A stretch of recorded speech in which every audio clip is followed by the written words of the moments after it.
Halo, selamat pagi. Perkenalkan, nama saya Jessica dengan NIM 23030 213038. Hari ini saya akan mempresentasikan media yang akan saya presentasikan pada berdasarkan capaian pembelajaran kurikulum Merdeka. Yang pertama ada nilai agama dan budi pekerti, itu capaian pembelajaran nilai agama dan budi pekerti. Ini adalah media yang akan saya gunakan, yaitu buku Alkitab bergambar untuk anak. Ini dia bentuknya. Jadi berdasarkan sub elemen capaian pembelajaran buku Alkitab belajar ini, anak dapat percaya kepada Tuhan Yang Maha Esa, mulai mengenal mempraktikkan ajaran pokok sesuai dengan agama kepercayaannya. Anak menghargai sesama manusia dengan berbagai perbedaannya dan mempraktikkan perilaku baik dan berakhlak mulia. Dan tujuan dari media yang saya gunakan ini adalah yang pertama, anak mengenal kegiatan pagi sebagai bentuk rasa syukur kepada Tuhan. Setelah itu anak menerangkan dan menceritakan kembali isi cerita Alkitab tentang Yesus yang rajin berdoa. Dan ketiga, anak menunjukkan sikap hormat kepada Tuhan melalui doa dan kebiasaan pagi. Inilah medianya, buku cerita Alkitab bergambar. Ini salah satu media yang dirancang khusus untuk anak. Nah, dan yang kedua, berdasarkan capaian pembelajaran elemen jati diri, di sini saya menggunakan media gambar diri, temanya aktivitasku, subtemanya mengenal diri sendiri. Nah, berdasarkan capaian pembelajaran dan sub elemen yang ada dalam media yang saya gunakan, yaitu anak memahami identitas dirinya yang terbentuk oleh ragam minat, kebutuhan, karakteristik, gender, agama, dan sosial budaya. Yang kedua, anak menggunakan fungsi gerak motorik kasar, halus, taktil untuk mengeksplorasi dan memanipulasi berbagai objek dan lingkungan sekitar sebagai bentuk pengembangan diri. Tujuan dari media yang saya gunakan yaitu anak mengenal dan menyebutkan identitas diri sebagai nama dan jenis kelamin.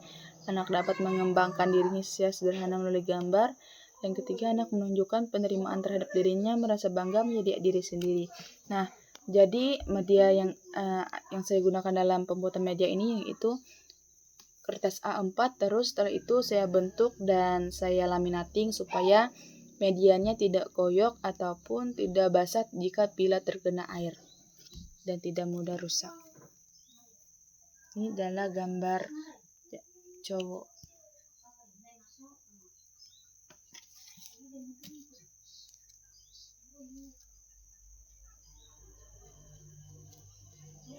Dan yang ketiga, berdasarkan capaian pembelajaran elemen literasi, saya membuat media gantungan kunci dari kain flanel. Jadi topik dalam media ini itu aktivitasku, terus subtopiknya adalah kreativitasku. Nah, berdasarkan sub elemen media yang saya buat yaitu anak mengenali dan memahami berbagai informasi, mengomunikasikan perasaan dan pikiran secara lisan, tulisan, atau menggunakan berbagai media serta membangun percakapan. Yang kedua, anak memiliki kemampuan menyatakan hubungan antara bilangan dengan berbagai cara kesadaran bilangan, mengidentifikasikan pola, mengenal bentuk dan karakteristik benda di sekitarnya yang dapat dibandingkan, yang diukur, mengklarifikasi objek dan kesadaran mengenai waktu melalui proses eksplorasi dan pengalaman langsung dengan benda-benda konkret di lingkungannya. Dan ketiga, anak menunjukkan kemampuan awal menggunakan dan merekayasa teknologi serta untuk mencari informasi, gagasan, dan keterampilan secara aman dan bertanggung jawab. Setelah itu, tujuan dari media ini adalah anak dapat mengenal dan memilih bahan kain flanel berdasarkan warna dan tekstur. Kedua, anak dapat menggunakan alat bantu, gunting, lem, penggaris dengan benar. Tiga, anak dapat mengukur dan menghitung potongan kain sesuai pola gantungan kunci. Anak dapat merancang dan menghias gantungan kunci dengan kreatif. Anak dapat menyelesaikan kegiatan secara mandiri dan bercerita tentang hasil karyanya. Nah, jadi media yang saya gunakan ini dari kain flanel dan bentuknya adalah kepala kucing seperti itu.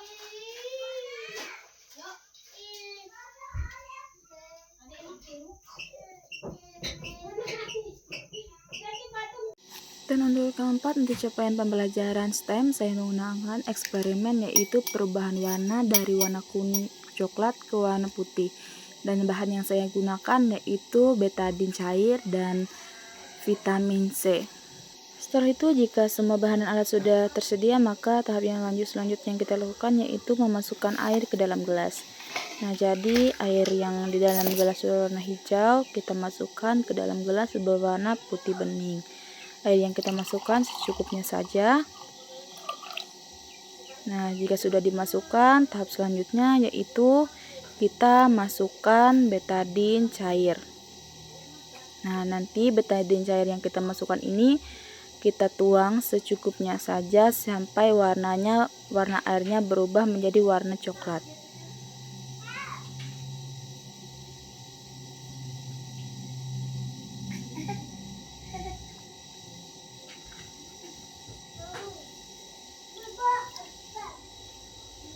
Jika sudah dimasukkan betadin cairnya ke dalam air yang sudah diisikan ke dalam gelas, maka tahap selanjutnya kita aduk supaya betadin tadi menyatu dengan air berwarna putih tadi. Dan selanjutnya langkahnya adalah memasukkan vitamin C ke dalam air yang sudah dicampurkan betadin.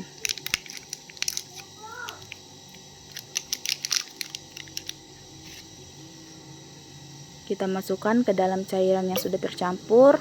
Nah, kita tunggu 1 sampai 3 menit, 3 detik.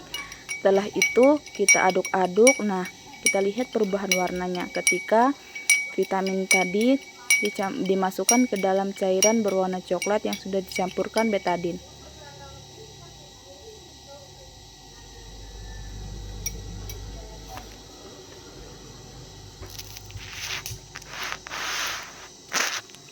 Nah, ketika sudah dicampurkan, sekarang kita lihat air yang warna coklat tadi seketika berubah menjadi air jernih berwarna putih bening ketika dicampurkan dengan vitamin C. Sekian presentasi saya mengenai eksperimen. Saya ucapkan terima kasih.